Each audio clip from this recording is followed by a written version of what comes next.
Mr. Chairman, Ranking Member Nunes, and other members of the committee. And Ambassador, you'll need to speak very close to the microphone. Okay. Thank you for the opportunity to start with this statement, to reintroduce myself to the committee, and to highlight parts of my biography and experience. I come before you as an American citizen who has devoted the majority of my life, 33 years, to service to the country that all of us love. Like my colleagues, I entered the Foreign Service understanding that my job was to implement the foreign policy interests of this nation as defined by the President and Congress, and to do so regardless of which person or party was in power. I had no agenda other than to pursue our stated foreign policy goals. My service is an expression of gratitude for all that this country has given to me and to my family. My late parents did not have the good fortune to come of age in a free society. My father fled the Soviets before ultimately finding refuge in the United States. My mother's family escaped the USSR after the Bolshevik Revolution, and she grew up stateless in Nazi Germany before also eventually making her way to the United States. Their personal histories, my personal history, gave me both deep gratitude towards the United States and great empathy for others, like the Ukrainian people who want to be free. I joined the Foreign Service during the Reagan administration and subsequently served 3 other Republican presidents as well as 2 Democratic presidents. It was my great honor to be appointed to serve as an ambassador 3 times, twice by George W. Bush and once by Barack Obama. There is a perception that diplomats lead a comfortable life, throwing dinner parties in fancy homes. Let me tell you about some of my reality. It has not always been easy. I have moved 13 times and served in 7 different countries, 5 of them hardship posts. My first tour was Mogadishu, Somalia, an increasingly dangerous place as that country's civil war kept grinding on and the government was weakening. The military took over policing functions in a particularly brutal way, and basic services disappeared. Several years later, after the Soviet Union collapsed, I helped open our embassy in Tashkent, Uzbekistan. As we were establishing relations with a new country, our small embassy was attacked by a gunman who sprayed the embassy building with gunfire. I later served in Moscow. In 1993, during the attempted coup in Russia, I was caught in crossfire between presidential and parliamentary forces. It took us 3 tries, me without a helmet or body armor, to get into a vehicle to go to the embassy. We went because the ambassador asked us to come, and we went because it was our duty. From August 2016 until May 2019, I served as the U.S. ambassador to Ukraine. During my tenure in Ukraine, I went to the front line approximately 10 times during a hot war to show the American flag, to hear what was going on, sometimes literally as we heard the impact of artillery, and to see how our assistance dollars were being put to use. I worked to advance U.S. policy, fully embraced by Democrats and Republicans alike, to help Ukraine become a stable and independent democratic state with a market economy integrated into Europe. A secure, democratic, and free Ukraine serves not just the Ukrainian people, but the American people as well. That's why it was our policy, continues to be our policy, to help the Ukrainians achieve their objectives. They match our objectives. The U.S. is the most powerful country in the history of the world, in large part because of our values. And our values have made possible the network of alliances and partnerships that buttresses our own strength.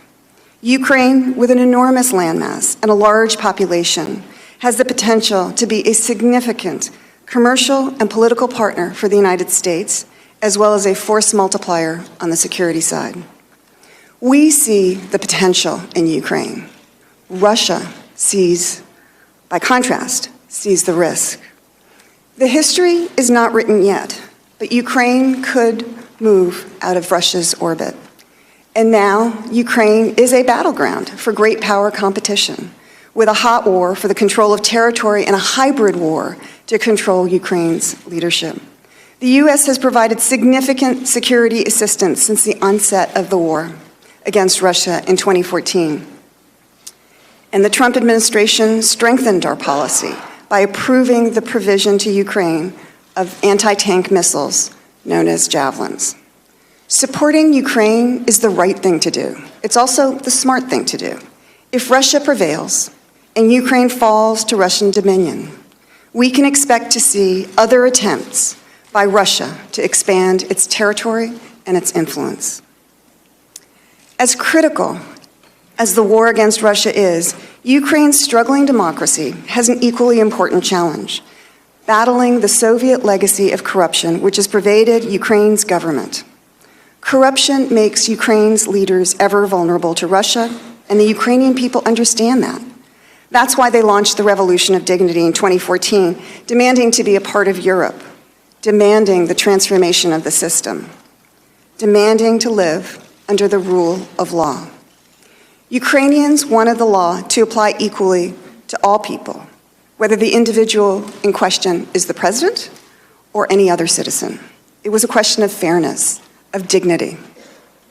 Here again, there is a coincidence of interests. Corrupt leaders are inherently less trustworthy, while an honest and accountable Ukrainian leadership makes a U.S.-Ukrainian partnership more reliable and more valuable to the United States.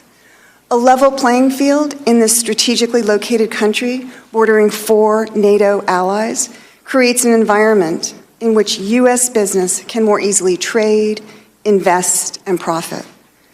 Corruption is also a security issue, because corrupt officials are vulnerable to Moscow.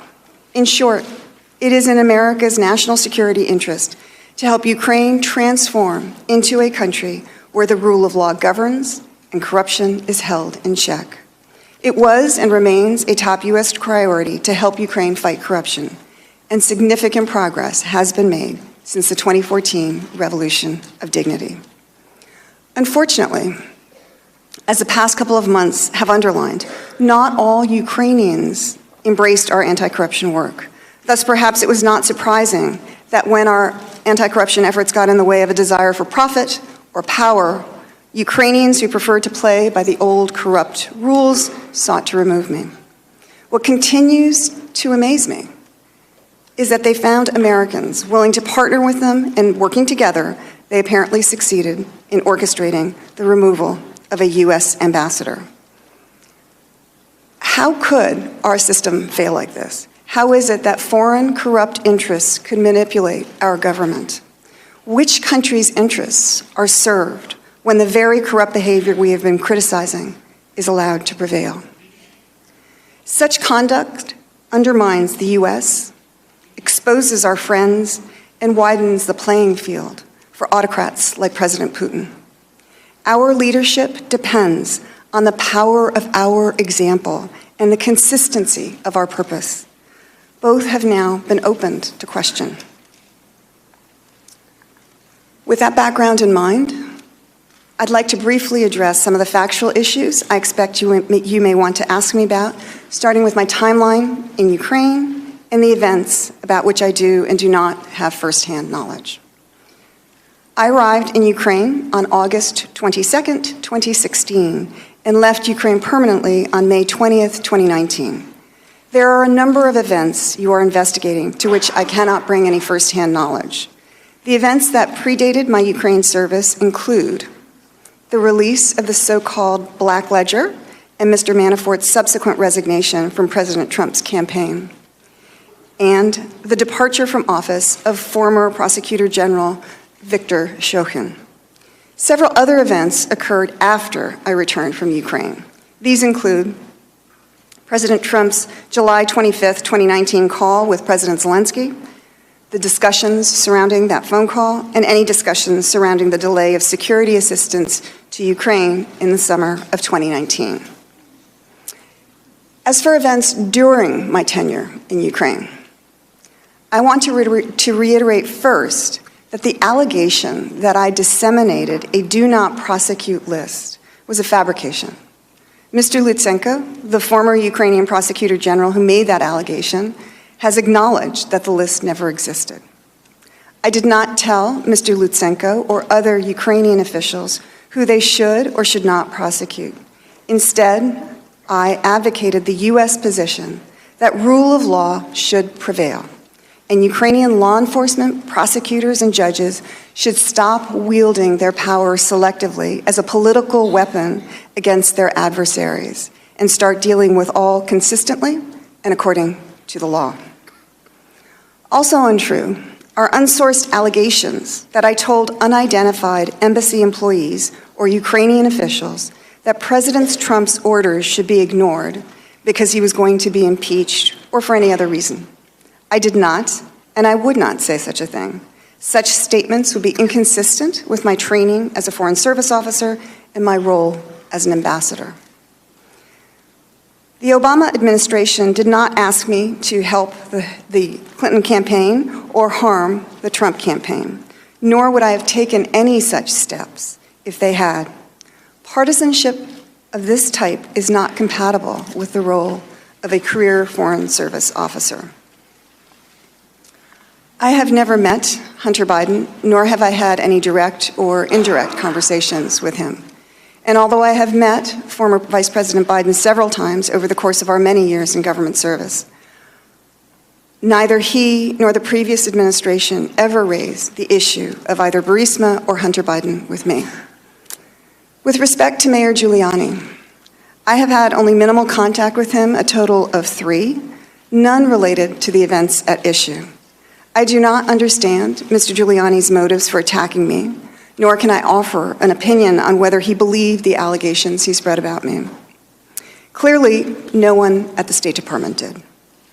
What I can say is that Mr. Giuliani should have known those claims were suspect, coming as they reportedly did from individuals with questionable motives and with reason to believe that their political and financial ambitions would be stymied by our anti-corruption policy in Ukraine. Hey, NBC News viewers, thanks for checking out our YouTube channel. Subscribe by clicking on that button down here and click on any of the videos over here to watch the latest interviews, show highlights, and digital exclusives. Thanks for watching.